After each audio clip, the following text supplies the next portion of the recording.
पिछले वीडियो में, इसका पार्ट 1, और उसी समय मैंने बता दिया था कि ये जो संगठन है थोड़ा बड़ा चैप्टर है और बड़े चैप्टर को एक लेक्चर में नहीं किया जा सकता। तो इसको दो पार्ट में पहले ही हम लोग इस बात को डिसाइड कर लिए थे कि इसको दो पार्ट में करना है। तो पहले पार्ट में हम लोगों ने संगठन को परिभाषित किया था और उसके उद्देश्य, उसके कितने टाइप्स के होते हैं, प्रोसेस के रूप में, संबंध के रूप में, वो सारी बातें हम लोगों ने की थी। कुछ उस पर हम लोगों ने प्रश्नोत्तर भी किया था। इसके बाद से अब आते हैं हम लोग ऑर्गेनाइजेशन के, ये सेकेंड पार्ट है, प्रयास ही किया जाएगा कि इसमें पूरा का पूरा हम लोग समराइज कर ले। चलिए अगला जो टॉपिक है, ये टॉपिक है, इसमें जब टाइप्स के बाद आते हैं तो संगठन संरचना, ऑर्गेनाइजेशन स्ट्रक्चर, ये बहुत महत्वपूर्ण टॉपिक है। इससे जो है कई बार लगभग ये देखा गया है कि एक साल अगर गैप होता है उसके अगले साल ये प्रश्न जरूर पूछा जाता है, संगठन संरचना से आप क्या समझते हैं, ये कितने प्रकार के होते हैं, इनको आप डिफाइन करिए। ये क्वेश्चन कई बार आया है और बहुत इंपॉर्टेंट है। इसको थोड़ा सा हम डिटेल में देखेंगे। इसमें इसकी जो परिभाषाएं दी गई है, स्पेशली हम एफ डब्ल्यू टेलर की बात करेंगे, न्यूमैन की बात करेंगे, ये लोग इसमें संगठन संरचना पे काफी काम किए हैं। चलिए इसको समझने का प्रयास करते हैं, है क्या संगठन संरचना, इसमें क्या बात किया है। देखिए ये कहा गया है प्रशासनिक संबंध। देखिए संरचना, ये नाम से ही क्लियर है कि ऑर्गेनाइजेशन जो हमने कहा था, ऑर्गेनाइजेशन में आपको याद होगा कि जब दो से अधिक व्यक्ति के कार्यों का बंटवारा किया जाता है तो उसे क्या कहते हैं, संगठन कहते हैं। दो से अधिक व्यक्ति जब किसी एक संगठन में एक कार्य को करते हैं और उन कार्यों का बंटवारा होता है तो संगठन कहते हैं। यहां पे हम ये बात करेंगे उनके बीच में संबंध स्थापित करना, प्रशासनिक संबंध स्थापित करना जो है वो उसका एक व्यवस्था, एक रूप, संगठन संरचना को हम ऐसे समझ सकते हैं कि वो जो कार्य है उनमें जो संबंध है उन संबंधों को निश्चित करना। जैसे दो अगर काम कर रहे हैं, दो व्यक्ति हैं, मतलब 2 या 3 लोग बने हैं, जैसे सीईओ है और बोर्ड ऑफ डायरेक्टर्स है, उसके नीचे मैनेजर्स हैं, एम्प्लॉय हैं, तो इन सभी के बीच में कुछ रिलेशंस होते हैं।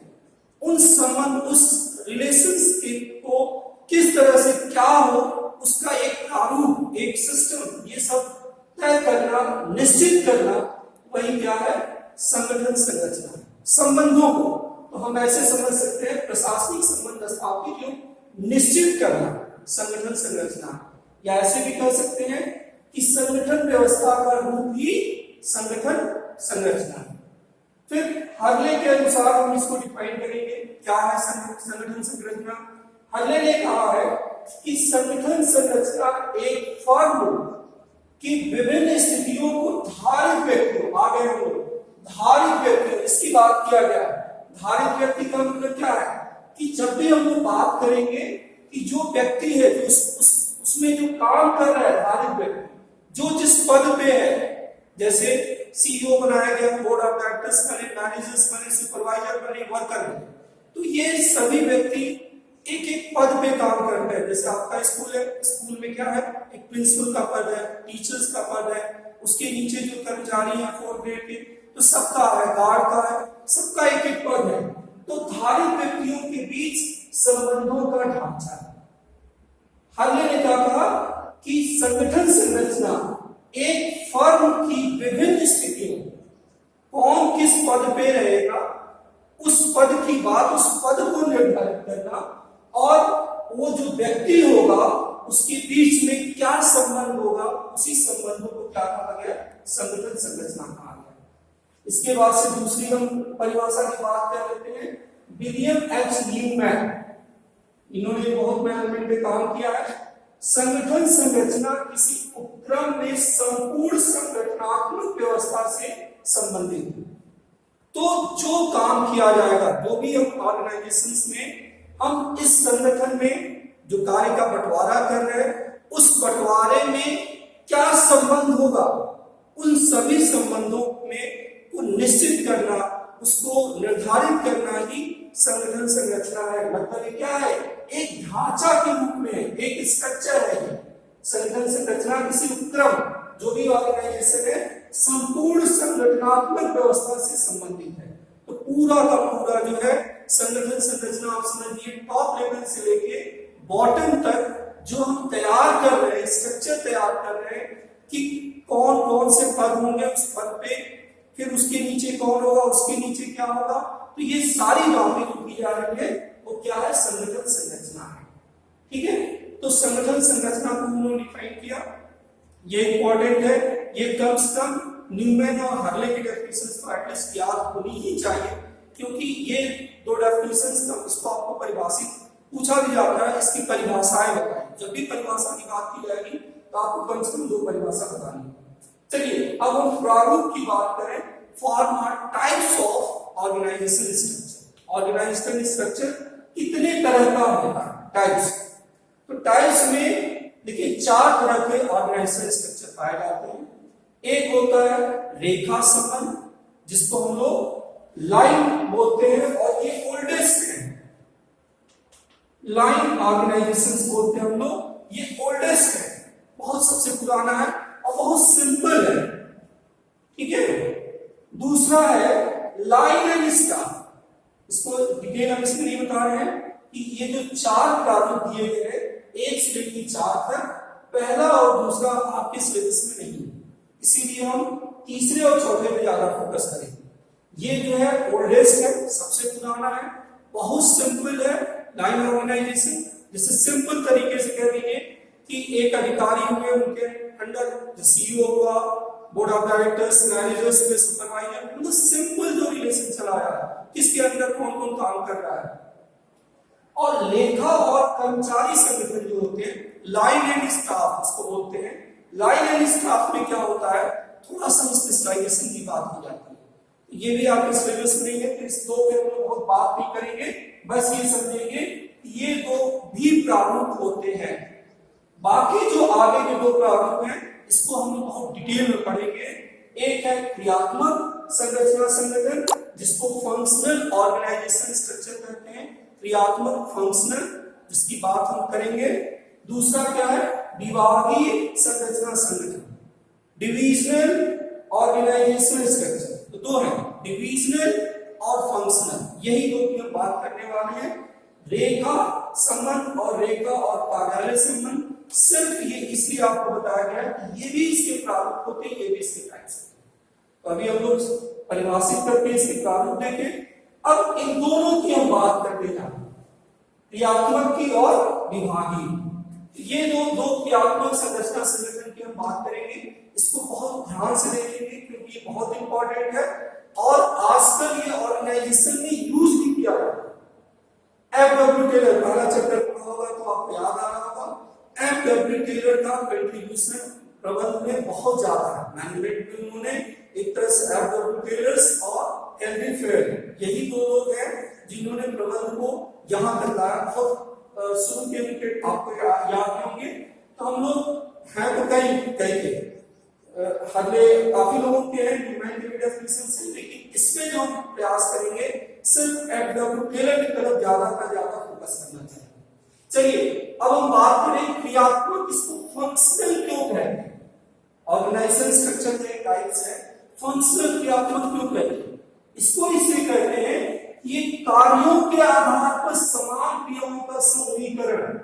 तो क्या किया गया है इसमें जब भी हम बात करते हैं कि यहां पे जो हमको करना है वो कार्यों के आधार, मतलब जब भी फंक्शनल की बात होगी तो हम जो वर्क होगा, क्योंकि ऑर्गेनाइजेशन है ये कार्यों का बंटवारा, तो कार्य का जो बंटवारा होगा यहाँ पे क्या होगा, उनका जो एक ग्रुप बनाया जाएगा, समूहीकरण किया जाएगा। बेसिस क्या होगा, बेसिस होगा कार्य, उत्पाद की कोई बात नहीं की जाए, प्रोडक्ट की बात नहीं की जाए, किसका क्या कार्य, ऑर्गेनाइजेशन बना, ऑर्गेनाइजेशन में वर्क के अनुसार जो उनका किस व्यक्ति का क्या कार्य होगा। वो अगर जैसे कोई स्पेशलाइज्ड है, इंस्पेक्टर है जिसका काम है निरीक्षण करना, इंस्पेक्शन करना, तो वो किसी भी विभाग में कहीं भी वो वही कार्य, मतलब कि कार्य की यहाँ प्रधानता है, कार्य को ज्यादा हम इंपॉर्टेंस देते हैं। तो कार्य के आधार पर समान क्रिया होगा, मतलब उसके पास जो एक्टिविटी होगी, इंस्पेक्टर का काम है इंस्पेक्शन करना, अब वो इंस्पेक्शन कहीं भी वही कार्य है। ठीक, जो भी कोई व्यक्ति है, मतलब मार्केटिंग का बंदा है, सेल्स का बंदा है, परचेज का बंदा है, तो वो कहीं भी परचेज का ही काम करेगा। इस ऑर्गेनाइजेशन में परचेज मैनेजर हो गया, तो चाहे पेंसिल खरीदना हो, पेन खरीदना हो, रॉ मटेरियल खरीदना हो, सीमेंट खरीदना हो, बुक्स खरीदना हो, कुछ भी खरीदना हो, वो उसका कार्य वही है। तो हमने फंक्शनल क्रियात्मक में हमने कहा कार्यों के आधार पे समान क्रियाओं का समूहीकरण इसमें पाया जाता है, इस तरह का है, तो क्या बोलेंगे, फंक्शनल ऑर्गेनाइजेशन बोलेंगे। और क्या चीज होता है इसमें, इस चीज को इसके बाद एफ.डब्ल्यू. टेलर ये मानते हैं, इनकी परिभाषा आपको याद रखनी होगी। अगर फंक्शनल, क्योंकि एफ.डब्ल्यू. टेलर की ही टीम है फंक्शनल ऑर्गेनाइजेशन, पूछा जाता है ये किसका है, ये ऑब्जेक्टिव में पूछा जाता है। फंक्शनल जो है, फंक्शनल ऑर्गेनाइजेशन किससे संबंधित है, कई होते हैं, हैंडीफेयर होते हैं, जो भी होता है, तो फंक्शनल जो है वो एफ.डब्ल्यू. टेलर से संबंधित है। इसीलिए मैंने जो परिभाषा में बात किया, एफ.डब्ल्यू. टेलर की ही बात किया। इन्होंने क्या कहा है, क्रियात्मक संगठन, ये इसको डिफाइन किया कि क्या है क्रियात्मक संगठन का अर्थ, संगठन के इस प्रकार के विभाजन से है, मतलब डिवीजन किस हिसाब से किया जा रहा है, डिवीजन इस हिसाब से किया जा रहा है जिसके सहायक अधीक्षक, ठीक है, जिसके सहायक अधीक्षक से लेकर नीचे तक के व्यक्तियों को इतने कम कार्य दिए जाएं जितने वे आसानी से पूरे कर सके। ठीक है, अब देखिए ये क्या कहा, कार्य बहुत है, जैसे एक संगठन में परचेज का काम है, सेल्स का काम है, मार्केटिंग का काम है, अनुसंधान रिसर्च का काम है, ठीक है, कई तरह की एक्टिविटी है। एडमिनिस्ट्रेशन जैसे स्कूल में देखिए ऑफिस का काम है, टीचिंग का काम है, ठीक, उसके ऊपर प्रशासनिक काम है, नीचे स्तर पे भी काम है। तो सभी काम को आप कैसे बांटे, छोटी छोटी चीजों में बांटे और यथासंभव ये प्रयास करें कि एक व्यक्ति एक ही काम के लिए स्पेशलाइज है। अब जैसे गेट पे गार्ड की ड्यूटी है, तो गार्ड का मतलब ही हो गया कि वो वही उनकी ड्यूटी है, उनका कार्य निर्धारित है। अब उनका काम ये नहीं है कि ऑफिस में जाकर हम एडमिशन ले, सबको हम क्या करें, पूरे कार्य को कई पार्ट्स में, छोटे छोटे पार्ट्स में बांटें, जिससे बहुत फायदा होता है। अब वो व्यक्ति उसी चीज के विषय में समझते हैं। ये बात एफ.डब्ल्यू. टेलर ने ही कही और इस पे काफी उन्होंने काम किया होगा। क्रियात्मक क्या करना है, विभाजन किस हिसाब से करना है कि अधीक्षक से लेके, मतलब एक मैनेजर है, उसके नीचे सुपरवाइजर है, उसके नीचे वर्कर है, तो अब ये फ्रॉम टॉप टू बॉटम, ऊपर से नीचे किस हिसाब से हो कि अधीक्षक से लेके नीचे तक के व्यक्तियों को इतने कम कार्य, उसको डिवाइड कर लीजिए, ये गार्ड का काम, ये ऑफिस का काम, ये टीचिंग का काम, ये प्रिंसिपल लेवल का काम, सबका एक एक दायरा मैंने बांट दिया। और क्या होगा, नीचे तक हम जाएंगे, उससे करने के बाद आसानी से पूरे कर सके। यदि संभव हो सके तो संगठन के प्रत्येक व्यक्ति को केवल एक ही महत्वपूर्ण कार्य दिया जाना चाहिए, एक कार्य। प्रिंसिपल सर है तो उनका जो काम है वो प्रिंसिपल सर का जो काम है वो प्रिंसिपल सर करेंगे। मैथ के टीचर का काम है मैथ पढ़ाना, मैथ पढ़ाएंगे, एक काम। फिर इंग्लिश के टीचर का काम है इंग्लिश का पेपर पढ़ाना, इंग्लिश पढ़ाएंगे। हर व्यक्ति, जितने भी लोग हैं, उस उद्देश्य एक है।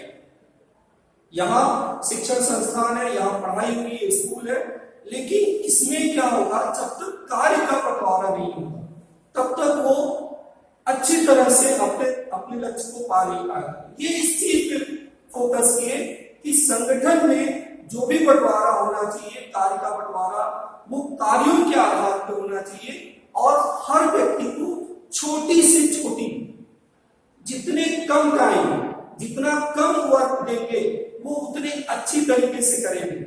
इसके कई फायदे होते हैं, वो बंदा उसमें स्पेशलाइज हो जाता है। जैसे जो एडमिशन कर रहे होते हैं उनको पता है कि मार्कशीट कौन कौन से लगेंगे, क्या लगेंगे, क्या क्या डॉक्यूमेंट्स रिक्वायर्ड है, तो वो सारी चीज हो जाती है, क्योंकि वही काम उनको देख जाता है। जिस चीज के लिए है, पेपर सेटर है, परीक्षा विभाग है, और परीक्षा विभाग दे दिया गया कि आप एग्जामिनेशन सेल में है, तो आप एग्जामिनेशन, उनको सारी चीज पता है कि एग्जाम कैसे कराना है, कितने घंटे का होगा, कौन सा सर्कुलर आएगा, क्या हमको प्रभाव, क्या स्टैंडर्ड फॉलो करने हैं, कितनी दूरी पे बच्चों को बैठाना, सब कुछ उनको पता है। तो हम क्या करेंगे कि हम कार्य का बंटवारा ऐसे करेंगे कि जो व्यक्ति हो उसमें स्पेशलाइज होगा और छोटे से छोटे, मतलब इतना ही जितना संभव हो सके एक कार्य एक व्यक्ति, उससे क्या होगा कि कार्य आसानी से हो जाएगा और गुणवत्ता बढ़ेगी। चलिए इसके बाद से परिभाषित करने के बाद से हम आ जाए एक दूसरी हेडिंग की बात कर रहे हैं, क्रियात्मक संगठन और टेलर। टेलर आ गया ना, ये क्योंकि इन्हीं का है, इन्होंने ही दिया था क्रियात्मक संगठन। एक चीज और ही कह रहे हैं कि संगठन में जो भी एक ऑर्गेनाइजेशन है, उस ऑर्गेनाइजेशन में कार्य का बंटवारा हम कैसे करें। तो उन्होंने अपना एक अनुभव देखा और इस आधार पर उन्होंने कहा कि कुल 8 तरह के अलग अलग तरह के पद होने चाहिए, अधिकारी होने चाहिए, जिनके अंडर में श्रमिक कार्य करेंगे। 8 तरह की बात की उन्होंने, जो बात किया कि जो विशेषज्ञ होंगे, कार्यालय विशेषज्ञ, पूरा सॉरी ये जो विशेषज्ञ होंगे, पूरे कारखाना विशेषज्ञ होंगे, वो कारखाना विशेषज्ञ, इसको आप कह सकते हैं ये क्या है, कारखाना विशेषज्ञ है।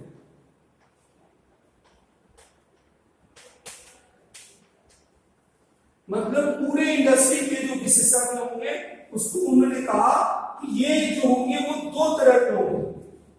पूरे इंडस्ट्री में, पूरे उपक्रम में 2 तरह के विशेषज्ञ होंगे, एक कार्यालय विशेषज्ञ होंगे, एक कारखाना विशेषज्ञ होंगे। मतलब यहाँ कारखाना का मतलब संपूर्ण, पूरे से मतलब है, पूरे ऑर्गेनाइजेशन से मतलब है। पूरे ऑर्गेनाइजेशन को उन्होंने 2 विशेषज्ञता के आधार पर बांटा। एक विशेषज्ञता जो कि कार्यालय, ऑफिस से संबंधित होगा। ऑफिस वाला क्या करेगा, ये जो करेगा ये आपका नियोजन करेगा, प्लानिंग करेगा, नियोजन करेगा। मतलब कुछ ऐसे लोग होंगे, कुछ ऐसे विशेषज्ञ होंगे जिनका काम प्लानिंग होगा, सिर्फ वो नियोजन करेंगे कि कार्य कैसे किया जाए। और कुछ ऐसे विशेषज्ञ होंगे जो ये करेंगे, उसका निष्पादन करेंगे, एग्जीक्यूशन करेंगे, उनको कारखाना विशेषज्ञ कहा गया। और जो नियोजन करेंगे उनको कार्यालय विशेषज्ञ।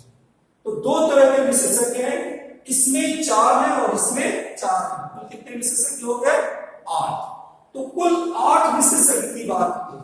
तो पूरे संगठन का जो काम होगा वो 8 विशेषज्ञ मिलकर करेंगे। 4 विशेषज्ञ प्लानिंग का कार्य करेंगे और 4 विशेषज्ञ क्या करेंगे, एग्जीक्यूशन का काम करेंगे। कार्यालय विशेषज्ञ होंगे जो कि वहां पे काम करेंगे। ठीक है, ये जो विशेषज्ञ होंगे, इन विशेषज्ञों की बात किया जाए तो ये जो विशेषज्ञ होंगे, पहले हम कार्यालय विशेषज्ञ की बात करें, जो 4 हैं उनकी बात करें। और ये जो 4 है, देखिए ये सभी जो है वो श्रमिक पे जाके होते हैं। मतलब अल्टीमेटली जो काम कौन करता है, श्रमिक करता है। फैक्ट्री में जो लेबर होता है वो काम करता है। उसके ऊपर जो विशेषज्ञ होते हैं वो ये करते ही हैं कि नियोजन का कार्य करेंगे। और ये तो सभी जो है वो श्रमिक से ही जाकर जुड़े होते हैं। जो वर्कर होता है, फाइनली वर्क जो करता है, वो वर्कर जो फैक्ट्री में कर रहा है, उसी के लिए विशेषज्ञ प्लानिंग कर रहे हैं। और वही जो श्रमिक कार्य कर रहा है उसके ऊपर कुछ बॉस बनाए गए, गैंग बॉस होता है, स्पीड जो होते हैं, और फिर रिपेयर बॉस होता है, इंस्पेक्टर होता है, ये सभी लोग कार्य करते हैं। चलिए एक एक की बात करें हम लोग। कार्यालय विशेषज्ञ, इसमें पहला है कि कार्यालय लिपिक। ये पहला जो होता है विशेषज्ञ, वो कार्यालय लिपिक होता है। कार्यालय लिपिक का जो कार्य है वो ये है कि ये आपको पूरा का पूरा कार्यालय में कौन व्यक्ति क्या काम करेगा, इसकी जो प्लानिंग करेगा। क्योंकि क्या है, ये सब नियोजन करते हैं, चारों नियोजन करेंगे। लेकिन जो कार्यालय लिपिक होगा वो ये नियोजन करेगा कौन सा व्यक्ति को क्या काम करना है, ये और किस मशीन के साथ कहां उसको काम करना है। तो ये जो प्लानिंग कार्य करेगा वो कार्यालय लिपिक करेगा। मतलब वो पूरा का पूरा जो पहली बात होती है वो कार्यालय लिपिक ये बता देगा कि कौन सा श्रमिक कहां लगा है, उसकी बात हम लोग करेंगे तो कार्यालय लिपिक करेगा। फिर उसके बाद से होता है संकेत कार्य लिपिक। अब ये इसको आदेश पत्र भी बोलते हैं। अब जैसे जो काम करना है, कोई भी काम करना है, किस मशीन पे कौन व्यक्ति और कौन टोली नायक काम करेगा, मतलब अब ये आदेश पत्र निकाल देगा, ये तो प्लानिंग कर देगा। प्लानिंग को अब किस मशीन के साथ कौन सा व्यक्ति कब काम करेगा, इसका जो आदेश निकालेगा वो संकेत कार्ड लिपिक निकालेगा। तो दूसरा विशेषज्ञ एक प्लानिंग कर रहा है, एक उसी का आदेश पत्र निकाल रहा है। चलिए तीसरे जो हो गए वो समय परिव्यय लिपिक, किस कार्य पे कितना समय लगेगा और कितना समय लिया जाए और ये जो समय होगा उस पर कितना खर्चा होगा, ये लिपिक का काम है। ये जो नियोजन इसको करना है, मतलब कौन सा कब करना है, कितना समय लगेगा और कितना खर्चा आएगा, इसकी बात समय तथा लिपिक करेगा। अनुशासन क्या करेगा, ये भी प्लानिंग का ही काम करेगा। इसका काम है अनुशासन को, डिसिप्लिन को मेंटेन करना। जो श्रमिक है कारखाने में शोरगुल न हो, बहुत ज्यादा अफवाहों की स्थिति न हो, जो भी जो डिसिप्लिन मेंटेन कराना है, डिसिप्लिन मेंटेन कराने का काम इंडस्ट्री में जो होता है वो अनुशासन का होता है। ये जो चारों होते हैं, ये चारों क्या है, नियोजन के लिए है कार्यालय विशेषज्ञ। एक क्वेश्चन कई बार पूछा जाता है, जनरली प्रतियोगिता परीक्षा में पूछा गया है, ये पूछा जाता है कि जनरली इसमें से कार्यालय विशेषज्ञ दे देगा, 3 इसके दे देगा और एक कोई इसका दे देगा जो सही है। तो वो इस तरह से क्वेश्चन पूछे जाते हैं, इसी में से वो ऑब्जेक्ट उठा लिए जाते हैं। कार्यालय विशेषज्ञ जो होते हैं और पूछ देगा, कार्यालय लिपिक दे देगा और उसमें अनुशासक, जैसे अनुशासक आपको नहीं समझ में आ रहा है, कार्यालय से संबंधित है, समय तथा परिव्यय लिपिक है तो लिपिक गायब कर देगा, ये तो दे देगा और उसके बाद से कोई गायब दे देगा, कुछ इस तरह से दे देगा या इनमें से सभी। इससे प्रश्न कई बार पूछे जाते हैं, प्रतियोगिता परीक्षा में पूछा गया है। चलिए अब आइए हम लोग देखें कार्यालय जो कारखाना विशेषज्ञ है, इनकी हम बात करेंगे। चारों का क्या काम है, एक होता है टोली नायक, एक होता है गति नायक, एक होता है जोड़ोधार नायक, एक होता है निरीक्षक। ठीक है, जो गैंग बॉस इसे बोलते हैं। गैंग बॉस क्या करता है, टोली नायक जो होता है ये कर लेगा कि ये डिसाइड कर लेगा कि ये इसके अंदर जो श्रम, ये नायक है, इसके अंदर कौन व्यक्ति काम कर रहा है, उसको क्या काम करना है वो ये देख लेगा। और यथासंभव अगर उस व्यक्ति को ये नहीं पता है कि काम कैसे किया जाना है, क्योंकि ये नायक है, इसको कुछ लोगों को जो मिलेगा इसके अंदर भी जितने व्यक्ति होंगे, जब इसको दिया जाएगा तो उसको उस काम को कैसे करना है, उसकी प्रोसेस क्या होगी, ये इसको सीखना पड़ेगा, सिखाना पड़ेगा उस व्यक्ति को। अगर संभव है उसे नहीं आ रहा है उसे करके भी दिखाना होगा, उसको प्रदर्शित करना होगा, देखो इस काम को इस तरीके से करते हैं। तो टोली नायक का ये काम है, मतलब ये जितने भी कारखाना है वो एक्चुअल में एग्जीक्यूशन लेवल है, तो ये इनका काम होगा कि ये अपने श्रम, जितने जो श्रमिक होंगे उनको देखेगा और तरीका बताएगा कैसे काम करना है, और यथासंभव जरूरत पड़े तो उसको करके भी दिखाना पड़ेगा। इसके बाद से गति नायक स्पीड वाले होते हैं, इनको काम क्या है, कार्य में कैसे गति बढ़ाए, किस तरह से गति बढ़ाए, तो ये लोग गति पे ध्यान देंगे। अब कौन सा, ये काम तो करा ही रहे, लेकिन ये जो काम करा रहे हैं तो अपना जो भी बता रहे हैं, इस काम में कैसे गति लाई जाए, कम समय में ज्यादा काम कैसे हो, तो अन्य विधियों को ये सीख के उसके बाद से उसमें एक्चुअल जाके उसकी स्पीड को, अगर कोई तरीका है, इनको विधि पता है कि कैसे की जानी है, तो उस गति को बढ़ाने का जो तरीका है उसको करेंगे, दिखाएंगे, समझाएंगे, और इनकी जिम्मेदारी है कि कार्य में गति लाना। उसके बाद से आते हैं रिपेयर वाले, इनका रिपेयरिंग से संबंधित है। रिपेयर का मतलब क्या हुआ कि किस मशीनों की रखरखाव, अगर उसको तेल या ये सारी चीजें मशीनों को देना है, उसके रिपेयर के लिए व्यवस्था करना है, तो सारा जो रिपेयरिंग का काम होगा इनका काम होगा। कि मतलब उसमें मशीन के रखरखाव, उसकी देखभाल, जो श्रमिक है वो देखभाल कर रहे हैं कि नहीं कर रहे हैं, ऐसा तो नहीं है कि मशीन खराब होती जा रही है, तो ये पूरे जो मशीन होगी उसकी देखभाल करेंगे, इनको रिपेयर कहा जाता है। निरीक्षक जो होता है इंस्पेक्टर होता है, इसका काम है इंस्पेक्शन करना। जो निर्मित माल बना, जो इंडस्ट्री से जो प्रोडक्ट जो भी बन के निकला, वो अच्छी किस्म का है, उसमें गुणवत्ता है कि नहीं है, इसके लिए जो बनेगा वो ये इंस्पेक्टर करेंगे, ये इस चीज का ध्यान रखेंगे कि वो अच्छी तरीके से बने। ठीक है, तो ये आपका है क्रियात्मक संगठन और टेलर। तो ये बात जो की है वो एफ.डब्ल्यू. टेलर ने की है और इन्होंने 8 विशेषज्ञों की बात की है और 8 विशेषज्ञ को 2 भाग में बांटा है। एक कार्यालय विशेषज्ञ जो नियोजन का काम करेगा, एक कारखाना विशेषज्ञ होगा जो एग्जीक्यूशन का काम करेगा। दोनों के अंदर 4 है, 8 हैं। 8 विशेषज्ञ में 4 इसमें है, कार्यालय, संकेत कार्ड, समय तथा परिवेश, अनुशासन, और कारखाना में टोलीनाय, गतिनाय, जीर्णोद्धार और निरीक्षण। ठीक है, इसके बाद से हम लोग बात करें जो क्रियात्मक संगठन के उद्देश्य क्या है। तो उद्देश्य क्या है, क्यों बनाया जाता है? क्योंकि इसमें हम जो बात करेंगे वो विशिष्टीकरण की, स्पेशलाइजेशन की बात करेंगे। मेरा जो फोकस है, जो एफ.डब्ल्यू. टेलर ने बात किया, ये था कि जब भी हम लोग इस पे बात करेंगे, अगर संगठन संरचना अगर इस तरह से बांटी जाती है, कार्यों के आधार पर बांटी जाती है, तो जिस व्यक्ति को जो कार्य दिया जाएगा वो उसी कार्य को बार बार करेगा, तो उसमें एक स्पेशलाइजेशन आएगा, विशिष्टीकरण होगा, जिससे उस काम को अच्छे तरीके से कर लेता है।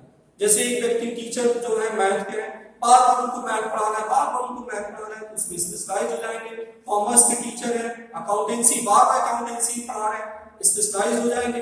तो इसमें 2-3 चीजें होती है, चाहे वो सर्विस हो, चाहे वो गुड्स हो, कहीं भी होगा, तो अगर वो स्पेशलाइज्ड हो जाएगा तो उस काम को अच्छी तरीके से और कम समय में और अच्छा कार्य करने की क्षमता। एक इसका उद्देश्य है कि जो ये क्रियात्मक संगठन हो वो स्पेशलाइजेशन के बेस पे हो। फिर इसके बाद से योग्य व्यक्तियों की सेवाएं। हमें जो करना ये है कि किस कार्य के लिए, क्योंकि जब भी हम बंटवारा करेंगे योग्यता के आधार पर करेंगे और योग्य व्यक्तियों की हम बात करेंगे जो जिस लायक होगा। जैसे एक संगठन है तो उस संगठन में मान लीजिए कोई एलएलबी किए हुए हैं, अब उनको इसके लिए योग्य है, और लीगल कोई काम आ गया उन्हीं को बुला के दे दिया जाएगा, ठीक है आप लीगल काम देखिए। कोई व्यक्ति है कि कोई अलग से डिप्लोमा किए, जैसे कंप्यूटर वाले होते हैं, स्पेशलाइज्ड होते हैं, अगर कोई काम होगा प्रयास किया जाएगा कि कंप्यूटर वाले लोग देखें, जिससे जो संबंधित है उस पर वो प्रयास किया जाएगा। तो योग्य व्यक्तियों की सेवाएं ली जाती है। संतुलन स्थापित करना, एक चीज ये होता है कौन सा कार्य किस लेवल का है। अगर कोई कार्य बहुत महत्वपूर्ण है तो उस कार्य पे ज्यादा ध्यान देना है, और जो कार्य थोड़ा कम महत्वपूर्ण है उस पर कम ध्यान देना है। तो अगर कार्यों का हम बंटवारा कर लेते हैं तो जिस पे कितना ध्यान देना है यह हमारे लिए बड़ा आसान हो जाता है। उसके बाद से पर्याप्त लोच, तो हम इसके बाद से इसमें लोच हो जाता है। लोच होने का क्या मतलब है? लोच होने का मतलब ये है कि अब क्या हो गया कि अलग अलग हमने बंटवारा कर दिया, तो अलग अलग बंटवारा कर दिया, तो अब जो व्यक्ति होगा वो अपने हिसाब से उस काम को अच्छी तरीके से, क्योंकि सब विशेषज्ञ है। तो ये क्रियात्मक संगठन है। 2 चीज और देख लेते हैं, इसकी गुण की बात कर लेते हैं, मेरिट की और डीमेरिट की। ठीक है, गुण और दोष की बात कर लेते हैं। गुण और दोष को इस तरह से समझिए कि ये तो बिल्कुल क्लियर है, पहला ही हमने कहा कि इससे क्या होता है, विशिष्टीकरण होगा, स्पेशलाइज्ड होंगे लोग। तो इसका सबसे बड़ा गुण ये है कि एक तो स्पेशलाइज्ड हो जाते हैं, स्पेशलाइज्ड हो जाने से कार्य आसानी से और सुगम हो जाता है, पहली बात। दूसरी बात क्या है कि इसमें जब भी हम बंटवारा करते हैं, कार्यों पर बंटवारा करते हैं, तो इसमें जो कार्य होता है उसमें एक जो एक्स्ट्रा व्यय होना चाहिए, खर्चे कम आ जाते हैं। ठीक, उसके बाद से क्या है कि इसमें जो संस्था होती है संतुलन स्थापित हो जाता है। संतुलन स्थापित होने का मतलब जिस कार्य पे ज्यादा फोकस करने की जरूरत है उस पे हम ज्यादा फोकस करते हैं। फिर योग्य व्यक्तियों का हम उसमें चयन करते हैं, जो जिस योग्य होता है उस पे हम ध्यान देते हैं। और भी इसके बहुत गुण बताया गया, ये तो लगभग कवर हो गया। दोष में क्या है? दोष तो कई हो गए। सबसे बड़ी बात होगी कि जब आप स्पेशलाइज्ड कर देते हैं, क्योंकि पूरा जो आपने कहा है कि छोटे छोटे कार्यों में आपने बांटा, तो छोटे छोटे कार्य में बांट दिया, तो जब भी उत्तरदायित्व मतलब अकाउंटेबिलिटी या लायबिलिटी लेने की बात आएगी कौन इसके लिए जिम्मेदार है, तो उस उत्तरदायित्व का निर्धारण नहीं हो पाता है अकाउंटेबिलिटी, क्योंकि कहां पे फॉल्ट हुआ। अलग अलग विभाग कहेगा नहीं यहाँ गलती हुई, मार्केटिंग कहेगा कि प्रोडक्ट ही खराब था, उत्पादक वाला कहेगा, मैन्युफैक्चरिंग वाला कहेगा नहीं प्रोडक्ट सही था, मार्केटिंग आपकी खराब है। तो इसमें कई समस्याएं आती रहती है। फिर उसके बाद से थोड़ा सा अलग अलग आप स्पेशलाइज करते हैं तो खर्चा भी बढ़ जाता है। फिर छोटे संस्थान के लिए थोड़ी सी दिक्कत होती है, क्योंकि इतने विशिष्ट व्यक्तियों को आप कहां से रिक्रूट करेंगे। अब पता चला एक छोटा सा दुकान है, तब उसमें आप कॉस्मेटिक प्रोडक्ट बेच रहे हैं, उसमें आप जनरल मर्चेंट का किए हुए कहीं किए, तो इतने स्पेशलाइज कहां से आए। तो आप अब कहीं नहीं सारे क्वालिटी होना चाहिए, ये संभव नहीं है। और ये तो इसका खैर मान के ही चल रहे हैं कि एक आदमी जो होता है वो सभी कार्य को अच्छी तरीके से करने में वो कर ले, ये संभव नहीं है। इस चीज की बात हम करेंगे। इस तरह से हमारा क्रियात्मक संगठन यहाँ पे कंप्लीट होता है। अब इसके बाद से हम अगले टॉपिक की, ठीक है, इसके बाद से क्रियात्मक संगठन की हम लोग बात करेंगे। अब हम लोग बात करेंगे दूसरे टाइप्स की, क्योंकि हमने चार कहा था, रेखा, रेखा और स्टाफ, क्रियात्मक संगठन और विभागीय। तो हमने कहा था कि दो की बात तो हम नहीं कर रहे हैं, क्रियात्मक और ये विभागीय दो आपके सिलेबस में, इसीलिए दो पे हम लोग ज्यादा फोकस कर रहे हैं। क्रियात्मक हो गया। अब हम लोग बात कर रहे हैं विभागीय संगठन की, डिविजनल ऑर्गेनाइजेशन की। देखिए यहां पे संगठन किस आधार पर होगा।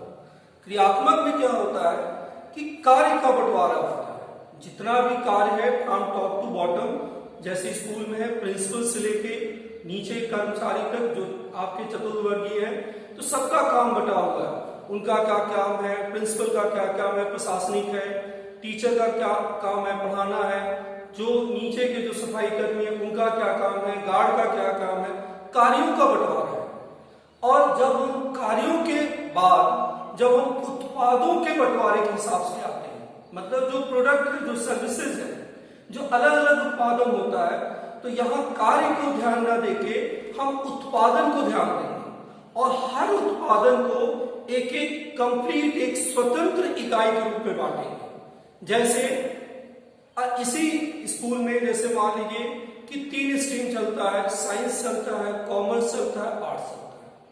तो अब साइंस के जो टीचर जो हो गए उसका उनका एक हेड ऑफ डिपार्टमेंट बना दिया गया।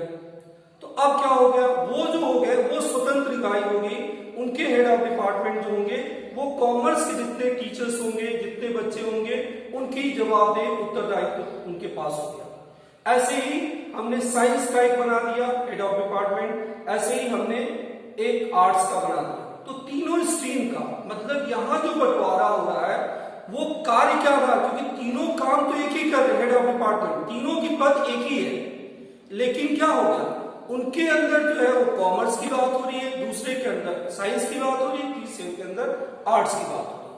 तो जब इस तरह का बंटवारा हो कि जहां की उत्पाद पर आधारित हो, तो उसको हम लोग विभागीय संगठन कहते हैं। इसको एक हमने डेफिनेशन दिया है, कुन्स तथा ओडोनिल की डेफिनेशन क्या है कि विभागीकरण क्या है। विभागीकरण एक विशाल एकात्म पूरा एक बड़ा ऑर्गेनाइजेशन है, उस ऑर्गेनाइजेशन में हम क्या करेंगे, कार्यात्मक संगठन की छोटी छोटी, एक स्कूल है, एक ही स्कूल में हमने 3 डिपार्टमेंट बना दिया, साइंस, कॉमर्स, आर्ट्स। तो जब हम 3 डिपार्टमेंट बना दिए तो छोटी छोटी एवं प्रशासनिक इकाइयों में बांटने की एक प्रक्रिया है।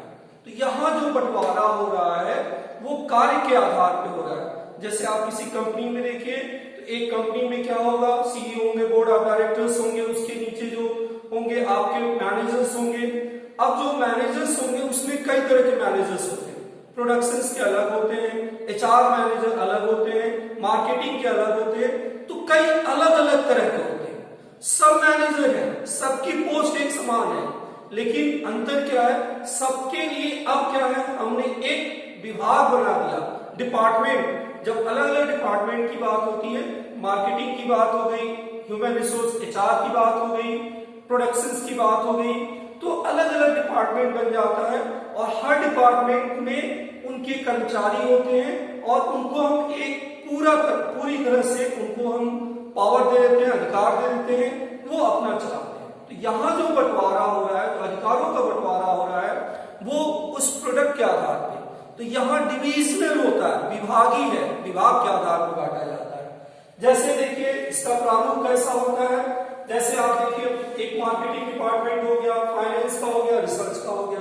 अब फाइनेंस वाला क्या देखेगा, फाइनेंस का देखेगा, उसका मैनेजर अलग होगा, उसका कार्यालय अलग, उसकी सारी व्यवस्था अलग होगी। फिर ऐसे ही रिसर्च को हमने अलग बना दिया, एक सेल ही बना दिया। अब उस सेल में बाकी से कोई मतलब नहीं है, उनका एक मैनेजर है, उनके अंदर जितने लोग काम कर रहे हैं वो सब अलग है।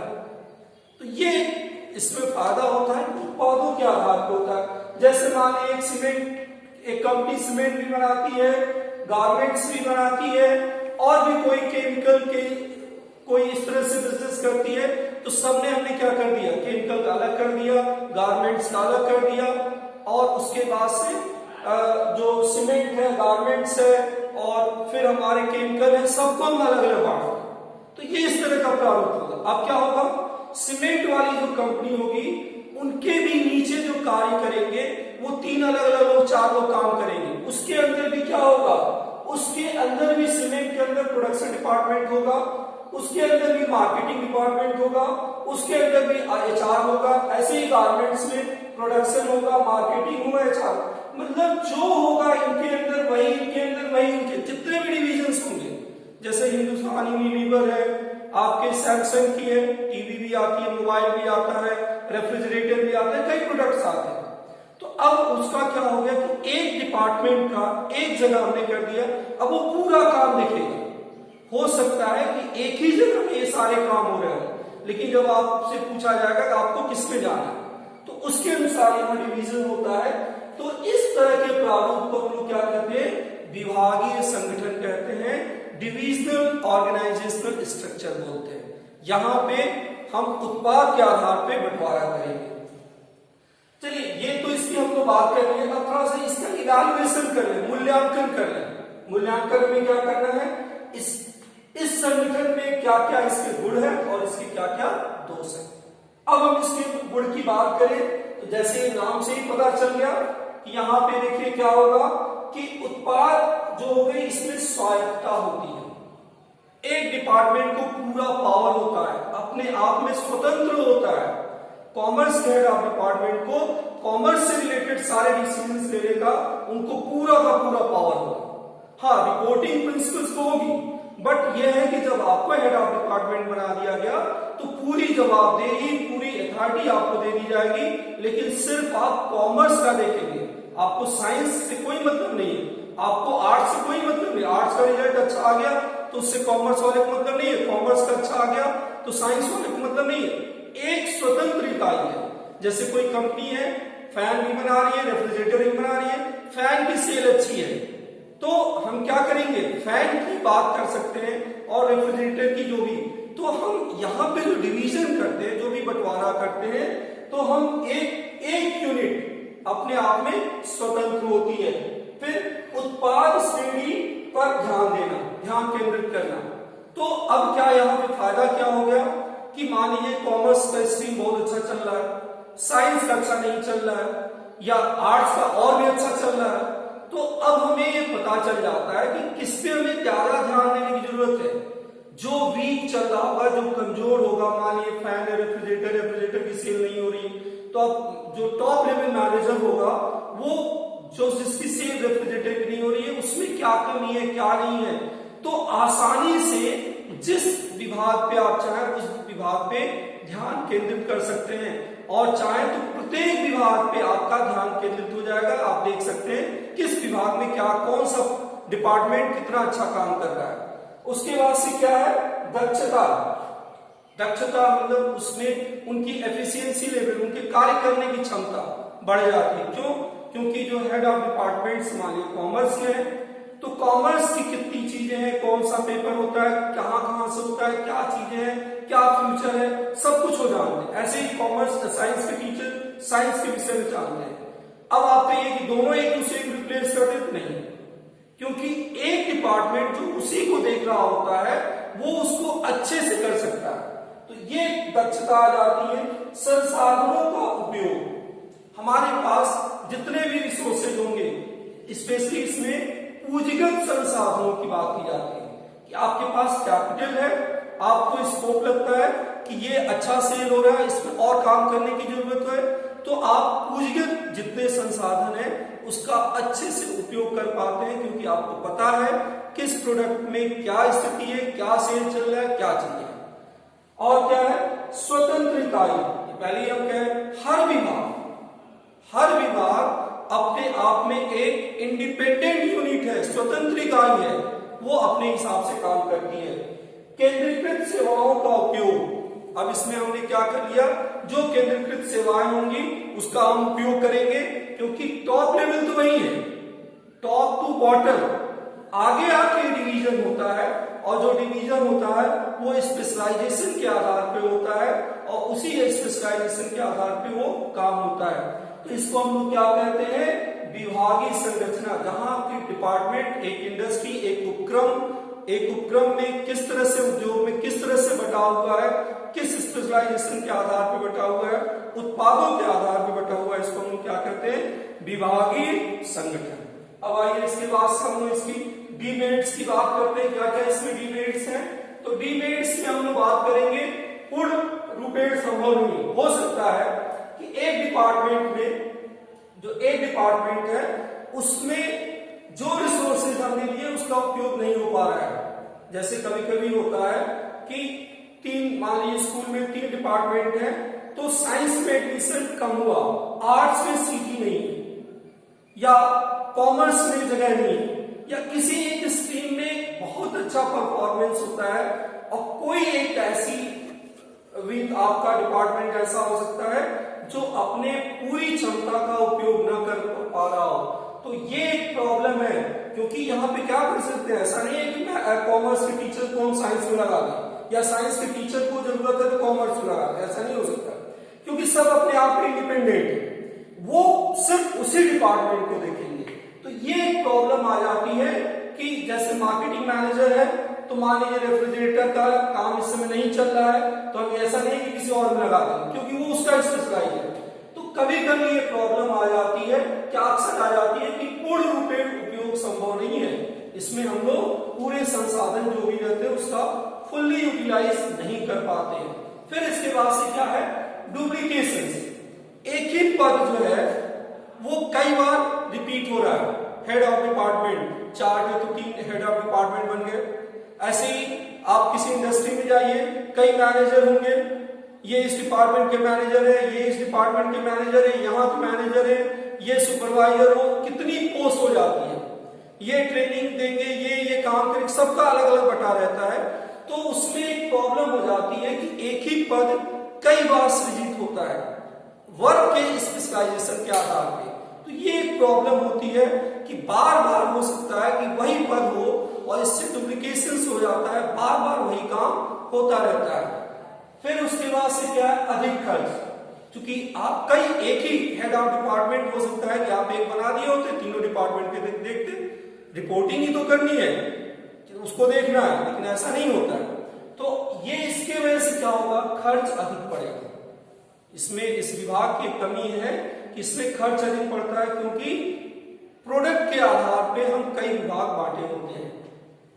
छोटे मध्यम उद्योग के लिए अनुपयुक्त, देखिए ये जो डिविजनल, जब भी हम बात करेंगे विभागीय संरचना की बात करेंगे, ये वहां संभव है जहां जनरली जो मुख्य मेन प्रोडक्ट है वो एक से ज्यादा हो। जैसे इस स्कूल में सिर्फ साइंस की क्लासेस चलती है, तो आप कैसे विभाग बांट पाएंगे? तभी होगा जब मेन प्रोडक्ट आपका जो साइंस पढ़ाना है, उसी के पैरेलल कॉमर्स भी पढ़ाना है, आर्ट्स भी पढ़ाना है, जब मेन प्रोडक्ट एक से ज्यादा हो तभी ये संभव है। तो इसमें क्या होता है कि जनरली ये बड़े ऑर्गेनाइजेशंस के लिए सुटेबल होता है, छोटे ऑर्गेनाइजेशंस के लिए सुटेबल होता ही नहीं है। फिर आ रही है बोझिल एवं जटिल। बोझिल एवं जटिल क्यों है? क्योंकि इसमें जो ऑर्गेनाइजेशन स्ट्रक्चर है वो इस तरह से टॉप टू बॉटम बनता है कि पद की रिपीटेशन होती रहती है, और उसमें आपको जैसे हेड ऑफ डिपार्टमेंट से जाकर मिल लीजिए, साइंस वाले से मिल रहा है, आर्ट्स वाले से मिल रहा है, कॉमर्स वाले से मिल रहा है। ऐसे ही इंडस्ट्री में प्रोडक्शन मैनेजर के पास जाना है, कि आपको मार्केटिंग वाले के पास जाना है, कि आपको रिसर्च वाले के पास जाना है, ट्रेनिंग एंड डेवलपमेंट एचआर वाले के पास जाना है, किसके पास जाना है। तो ये थोड़ा सा ये जटिल होता है, कॉम्प्लिकेटेड होता है, क्योंकि प्रोडक्ट के आधार पे वो कई बना होता है। आप देखेंगे तो यहाँ भी जैसे हमने बताया कि जब यहाँ बटा सीमेंट, तो इसमें भी प्रोडक्शन है, इसमें भी प्रोडक्शन है, इसमें भी प्रोडक्शन है, इसमें ही मार्केटिंग है, इसमें ही मार्केटिंग है, इसमें ही मार्केटिंग है। इसमें भी आपका ह्यूमन रिसोर्स है जो ट्रेनिंग वोनिंग देता है, जो एचआर होता है ह्यूमन रिसोर्स होता है, इसमें भी ह्यूमन रिसोर्स होगा, इसमें भी ह्यूमन रिसोर्स होगा। तो एक जटिल होता है, बहुत कॉम्प्लिकेटेड बन जाता है, तो एक जटिल और बोझिल है। चलिए अगले टॉपिक की इसीलिए हम बात करें सुटेबिलिटी, उपादेयता। उपादेयता का मतलब क्या है, ये किस तरह के ऑर्गेनाइजेशंस के लिए सुटेबल है। तो देखिए अभी हमने बात किया जहां मेन प्रोडक्ट, मुख्य जो उत्पाद हो वो एक से ज्यादा हो। जैसे एक इंडस्ट्री है, टीवी बना रही है, कूलर भी बना रही है, तो दोनों उसके मेन प्रोडक्ट हो गए। तो टीवी और कूलर, अब उसके लिए वो दो डिवीजन कर सकती है। स्कूल में जैसे मान लीजिए साइंस भी चल रहा हो, कॉमर्स भी चल रहा हो, आर्ट्स भी चल रहा हो, एक स्ट्रीम चल रहा तो नहीं होगा। जब भी आप तो एक से ज्यादा मेन प्रोडक्ट होगा, वहां के लिए ये सुटेबल होता है। और उसके बाद से दूसरा हमने क्या कहा कि ये किसके लिए होगा, बड़े स्तर पे ऑर्गेनाइजेशन थोड़ा बड़ा होना चाहिए, क्योंकि छोटे ऑर्गेनाइजेशन के लिए संभव नहीं है। एक छोटा दुकानदार है, पता चला कॉस्मेटिक प्रोडक्ट भी बेच रहा है, जनरल की सामान है, कॉपी किताब भी बेच रहा है, तो आप कहिए कि एक कॉस्मेटिक के लिए एक सेल्समैन रख लो, एक कॉपी किताब के लिए रख लो, एक जो अन्य जो दैनिक ये है एफएमसीजी प्रोडक्ट है उनके लिए एक रख लो, ये पॉसिबल नहीं है। तो बड़े ऑर्गेनाइजेशन के लिए संभव है, छोटे ऑर्गेनाइजेशन के लिए तो सुटेबल किस तरह का है, जहां मेन प्रोडक्ट एक से ज्यादा हो। और दूसरी बात मैंने क्या कहा कि बड़े ऑर्गेनाइजेशन के लिए सुटेबल है। इसके बाद फिर अंतर की बात हम लोग कर ले, जो दो हम लोगों ने बात किया, कार्यात्मक, फंक्शनल और डिविजनल में, इन दोनों में क्या अंतर है। तो कार्यात्मक और डिविजनल में अंतर है, इसका आधार हमने लिखा है और अंतर की बात किया है। देखिए अर्थ, ये कार्यात्मक में हमने क्या कहा, कार्यों के आधार छोटे छोटे भागों में बांटा गया है। ये प्रशासनिक कार्य करेंगे, इनका काम ऑफिस का होगा, इनका काम जो गार्ड है वो गेट पे होगा, इनका काम सफाई करनी है, ये टीचर है, सबका काम बटा होगा। वो उसी हिसाब से इंडस्ट्री में टॉप लेवल के मैनेजर्स हैं, मिडिल लेवल मैनेजर है, लोअर लेवल मैनेजर है, अब उसका एक बटा हुआ है, उसी आधार पे वो काम करेंगे। तो ये कार्य के आधार पे होता है, ये मुख्य उत्पादों के आधार पे होता है, उत्पाद के आधार पे, जहां पे प्रोडक्ट की बात की जाती है वहां डिवीजन होगा। फिर स्थापना, ये कार्यों पे निर्भर करता है और ये उत्पादों पे निर्भर करता है। उत्पाद होने चाहिए एक से ज्यादा, जो भी मुख्य उत्पाद हो, और यहाँ क्या हो, कार्य कई होने चाहिए, top level, middle level, lower level. फिर उत्तरदायित्व, इसमें कठिन होता है, किसमें, फंक्शनल में। क्यों, क्योंकि यही नहीं, एक ही काम को कई लोग कर रहे हैं। एक ही काम को, जैसे कोई व्यक्ति, ये स्कूल है, इसमें सबका काम बटा हुआ है, गेट पे कोई आएगा, एंट्री होगी, फिर आएगा ऑफिस में मिलेगा, फिर अगर उसको जहां जाना होगा ऑफिस में उसको अलाउ करेगा, वहां जाएगा, पता चला कोई बंदा अंदर आ गया, तो अब हम कहेंगे ना किसकी गलती है, गार्ड कहेगा नहीं हमने एंट्री कराया, ऑफिस कहेगा कि नहीं गार्ड ने एंट्री, कई प्रॉब्लम्स आ जाती है। तब हमको चेक करना होता है कि उस किस लेवल पे गड़बड़ी हुई। तो और क्या होता है, जिससे जनरली फॉल्ट होता है, तो कई हम लोग एक दूसरे पे, क्योंकि कई काम चल रहे हैं, एक ही आदमी कई काम देख रहा है, तो जब वो काम देख रहा है, अलग अलग डिपार्टमेंट में देख रहा है, तो वो एक दूसरे पे डालते हैं। तो हम जो रिस्पॉन्सिबिलिटी है वो एक्चुअल किस व्यक्ति ने गलती किया है ये पता लगाना कठिन है। लेकिन जब हम डिविजनल कर लेते हैं तो ये आसान हो जाता है कि किस विभाग की गड़बड़ी है। जैसे सेल्स, मान लीजिए कि रेफ्रिजरेटर का सेल नहीं बढ़ रहा है, टीवी का बढ़ गया, तो हम कहेंगे फॉल्ट किसकी है, रेफ्रिजरेटर वाले की है। लेकिन हम एक पे ही चला रहे हैं, एक ही बंदा दोनों देख रहा है, तो अब वो तो कहेगा टीवी का तो बढ़ ही गया, वो नहीं बढ़ रहा है तो प्रोडक्ट खराब है। प्रोडक्ट कहेगा नहीं प्रोडक्ट हमारा अच्छा है, मार्केटिंग वाला काम नहीं कर रहा है, मार्केटिंग कहेगा हम ही तो दोनों देख रहे हैं। ये एक समस्या आती है, इसीलिए यहाँ पे रिस्पॉन्सिबिलिटी का बताना कठिन होता है और डिविजनल में आसान होता है।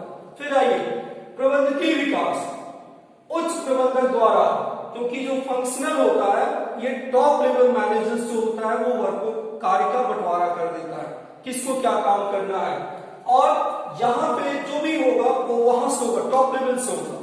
और यहाँ जो होगा विभागीय में, डिविजनल में क्या होगा कि यहाँ जो बंटवारा होगा, डिविजनल में जो बंटवारा होगा वो इस हिसाब से होगा कि हर विभाग अपने आप में इंडिपेंडेंट होता है, स्वतंत्र होता है, बार बार उसको मैंने अब तो बांट दिया गया। फिर क्या है, लागत कार्यात्मक में कम पड़ती है। जैसे हमने कहा एक ही मार्केटिंग मैनेजर होगा वो सब देखेगा, यहाँ पे क्या होगा तो ज्यादा होगा क्योंकि हर विभाग के लिए अलग अलग रखना पड़ता है। फिर समन्वय, इसमें कठिनाई होती है, हमने कहा ना एक ही आदमी मार्केटिंग दो डिपार्टमेंट का देख रहा है, जब दो डिपार्टमेंट का देख रहा है तो उसमें क्या हो जाएगा, एक कठिनाई आ जाएगी, और इसमें क्या होता है आसान होता है। फिर उपयुक्तता, ये प्रत्येक के लिए है, कार्यात्मक छोटे बड़े मझौले सबके लिए हो जाता है, और ये जो होता है वो उसके लिए क्या है, बड़े ऑर्गेनाइजेशंस के लिए है। तो ये दोनों में अंतर है। और बार बार हमने कहा कि कार्यात्मक और ये जो फंक्शनल एंड डिविजनल कई बार ऑर्गेनाइजेशन स्ट्रक्चर बहुत ज्यादा पूछा जाता है। चलिए अब इसके बाद से हम लोग अगले टॉपिक की बात करें, ये खत्म होता है। आगे हम बात करें डेलीगेशन ऑफ अथॉरिटी, अधिकारों का भारार्पण क्या होता है, डेलीगेशन ऑफ अथॉरिटी। देखिए delegation of authority short notes में भी पूछा जाता है, क्या होता है, डेलीगेट्स करना।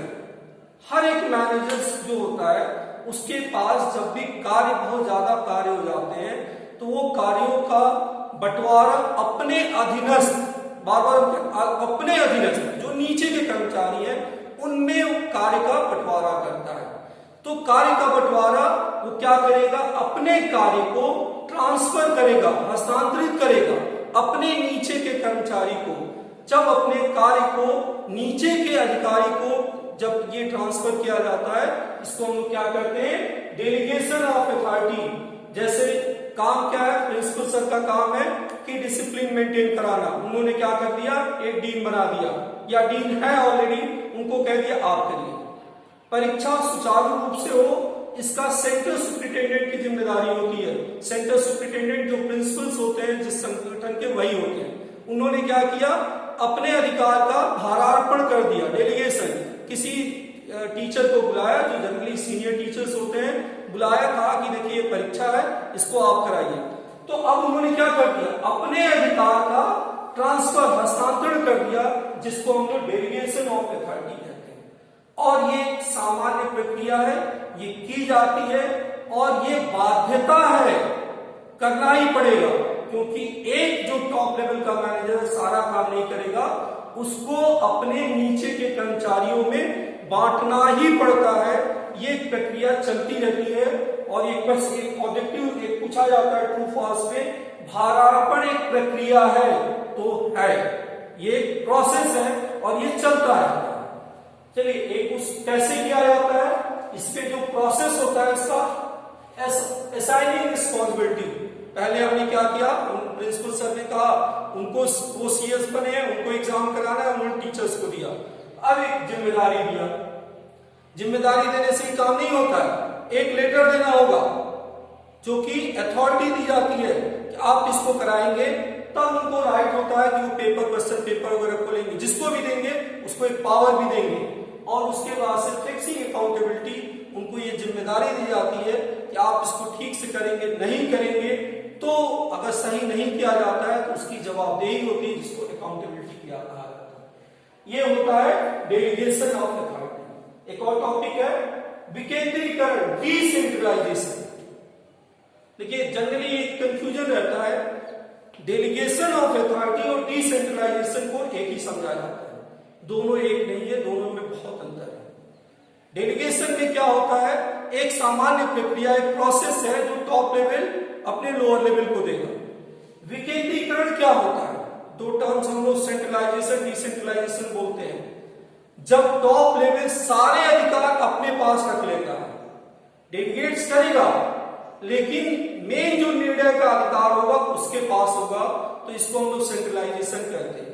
और निर्णय लेने का अधिकार जब अपने पावर का डिस्ट्रीब्यूशन करेगा। डिस्ट्रीब्यूशन करने का मतलब क्या है, हमेशा के लिए। जैसे प्रिंसिपल सर ने किसी को हेड ऑफ डिपार्टमेंट नहीं बनाया, किसी को पावर नहीं दिया, सारे टीचर वहां रिपोर्ट करेंगे, तो ये क्या है। और जो किसी टीचर को कह दिया आज कॉमर्स का आप देखना, तो ये डेलीगेशन हो गया। लेकिन उन्होंने क्या किया, एक हेड ऑफ डिपार्टमेंट बना दिया और उनको पावर दे दिया कि सारा आप काम देखिए। तो this is known as a decentralisation.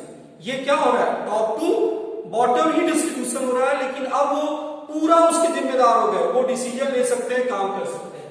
ठीक है, तो इसको हम लोग डिसेंट्रलाइजेशन कहते हैं। एक और टॉपिक आता है अथॉरिटी, रिस्पॉन्सिबिलिटी एंड अकाउंटेबिलिटी। अधिकार, उत्तरदायित्व और जवाबदेही, ये तीन टर्म्स हैं। देखिए इसमें क्या होता है, अथॉरिटी क्या होता है। अथॉरिटी एक राइट्स, लीगल राइट्स, जैसे इस संस्था के जो मालिक हैं उनको इस संस्था पे सारे कार्य करने का अधिकार प्राप्त है। अब वो अधिकार क्या है कि इस संस्था में इस पूरी संपत्ति को उपयोग करने का अधिकार है, कोई गलत करता है दंड देने का अधिकार है, सारे तरह का अधिकार जनरली ये जो इंडस्ट्री होती है उसका जो अध्यक्ष होता है उसके पास होता है। इसको हम लोग अधिकार कहते हैं। जब भी अधिकार होता है, यही अधिकारों का बंटवारा वो करते हैं। उन्होंने एक प्रिंसिपल अपॉइंट कर दिया, अब प्रिंसिपल स्कूल देखेंगे, प्रिंसिपल ने हेड ऑफ डिपार्टमेंट अपॉइंट कर दिया, हेड ऑफ डिपार्टमेंट ने टीचर अपॉइंट कर दिया। ये सारी प्रक्रिया अधिकार का हस्तांतरण होता रहता है। तो एक लीगल राइट्स है किसी कार्य को करने का। अब करने का अधिकार किसको है, तो टॉप लेवल ने जिसको दे दिया उसको है। फिर उत्तरदायित्व, उत्तरदायित्व रिस्पॉन्सिबिलिटी क्या है, यही हमने बताया था। जब भी हम लोग अधिकार जब ट्रांसफर करते हैं उसके साथ उत्तरदायित्व भी जाता है। जैसे अब हमने कहा कि हेड ऑफ डिपार्टमेंट कॉमर्स के, कॉमर्स देखिए कॉमर्स का अच्छा परफॉर्मेंस होता है तो आप जानिए, खराब होता है तो आप जानिए, तो उत्तरदायित्व भी चला जाता है जब भी डिसेंट्रलाइज करते हैं। तो इसको हम लोग क्या बोलते हैं, रिस्पॉन्सिबिलिटी। अब आ जाइए जवाबदेही, अकाउंटेबिलिटी। फिर इसमें इन दोनों में कंफ्यूजन होता है, जवाबदेही और उत्तरदायित्व दोनों को लोग एक समझ रहे, दोनों अलग अलग है। हमने क्या दिया, अधिकार दिया, अधिकार दिया कि आप इस विभाग को ठीक से देखिए। अब आपने इस विभाग को ठीक से देखा, लेकिन आपने ठीक से नहीं देखा, तब क्या होती है, तब जवाबदेही बनती है। मतलब एक स्टैंडर्ड जो वर्क का लेवल है, मतलब एक प्रमाण, एक स्टैंडर्ड जो बनाया गया है कि इस काम को इस तरीके से इतने समय में किया जाना है, ये काम सौंपा गया, उतने समय में उस तरीके से उस स्टैंडर्ड लेवल पे काम नहीं किया जाता है, तो इसको हम लोग क्या बोलते हैं, जवाबदेही बोलते हैं। ये तीन आता है, अथॉरिटी, रिस्पॉन्सिबिलिटी एंड अकाउंटेबिलिटी। ठीक है, कुछ हम लोग इसमें प्रश्नोत्तर की बात कर लें। जैसे पहला एक प्रश्न हमने बात किया था, कार्यात्मक ढांचे से क्या अभिप्राय है। तो इसकी हम लोग बात करें कि कार्यात्मक संगठन से क्या अभिप्राय है। इसमें आपको इसकी बताना होगा, इसके गुण और दोष की भी कभी कभी बात की जाती है, इसकी विशेषताएं भी पूछी जा सकती है। तो ये एक क्वेश्चन जिससे पूछा जाता है। तो कार्यात्मक संगठन हमने बताया कि क्या है, उसको हमने पूरा एक एफडब्ल्यू टेलर्स की बात की गई है। तो एफडब्ल्यू टेलर का जो है पूरा का पूरा, उसमें 8 जो अलग अलग होते हैं सुपरवाइजर, उनकी बात की गई थी, उसमें अलग अलग किया जाता है। फिर उसके बाद से विभागीय संगठन से क्या आशय है, इसका मूल्यांकन कीजिए। तो मूल्यांकन जब भी किया जाए तो गुण और दोष दोनों बताना पड़ता है, इसमें हमेशा ध्यान रखिएगा। तो विभागीय संगठन को हमने बताया छोटे छोटे विभागों में बांटना है, प्रोडक्ट के आधार पर बांटना है। इसके गुण और दोष की बात हमने कहा। गुण तो इसके कई हैं, जो आपने क्या किया कि आसानी हो जाती है, एफिशिएंसी चेक हो जाती है, पूरा उपयोग संसाधनों का पूंजीगत उपयोग किया जाता है। नुकसान के भी, इसके दोष की भी हमने बात किया कि इसमें क्या होता है कि खर्चे अधिक आते हैं, डुप्लीकेशन हो जाता है, ये सारी समस्याएं इसमें आती हैं। और छोटे तथा मध्यम वर्ग जो उद्यम है इसके लिए ये अनुपयुक्त है, सिर्फ बड़े ऑर्गेनाइजेशन के लिए उपयुक्त है, जहां मुख्य प्रोडक्ट एक से ज्यादा हो वहीं उपयुक्त है। फिर अगला जो टॉपिक आता है अधिकार, अथॉरिटी, उत्तरदायित्व, रिस्पॉन्सिबिलिटी, जवाबदेही, अकाउंटेबिलिटी। इन तीनों को समझाने की बात आती है और कभी कभी या इन तीनों में अंतर भी पूछा जाता है। कि इन तीनों में क्या अंतर है, क्योंकि अक्सर जो होता है इन दोनों में उत्तरदायित्व और जवाबदेही में कंफ्यूजन होती है कि क्या है। तो इस चीज को ज्यादा समझने की जरूरत होती है। अधिकार टॉप टू बॉटम चलता है, उत्तरदायित्व बॉटम टू टॉप चलता है, उल्टा चलता है। ठीक है, जैसे टॉप लेवल के पास अधिकार है तो नीचे वाले को देगा, लेकिन अगर समय से पूरा नहीं होगा तो उसकी जिम्मेदारी क्या होगी, टॉप लेवल के प्रति होगी। और जवाबदेही, समय से काम पूरा नहीं हो पाया तब इसकी अकाउंटेबिलिटी होती है। फिर ट्रू फॉल्स में जो पूछा जाता है, अधिकार का भारांकन किया जा सकता है, जो अथॉरिटी होती है इसका डेलीगेशन होता है। हाँ, अथॉरिटी का ही तो डेलीगेशन होता है, जो पावर होता है अथॉरिटी उसका डेलीगेशन किया जाता है। फिर क्या होता है, भारांकन एक प्रक्रिया है। हाँ, ये जो है भारांकन एक प्रक्रिया है। फिर प्रश्न ये पूछा जा सकता है, क्या उत्तरदायित्व और जवाबदेही एक ही है? नहीं, दोनों अलग अलग है। फिर ये आपसे पूछा जा सकता है कि अधिकार नीचे से ऊपर चलता है, गलत। अधिकार हमेशा ऊपर से नीचे चलता है, उत्तरदायित्व नीचे से ऊपर चलता है। इसलिए तो इस तरह से इसी से इसकी जो विशेषताएं, इसी से प्रश्न उठते हैं। ठीक है, अगले टर्न पे हम लोग एक नए टॉपिक के साथ मिलेंगे। तब तक के लिए इस प्रश्न को सॉल्व करिएगा। ओके, धन्यवाद।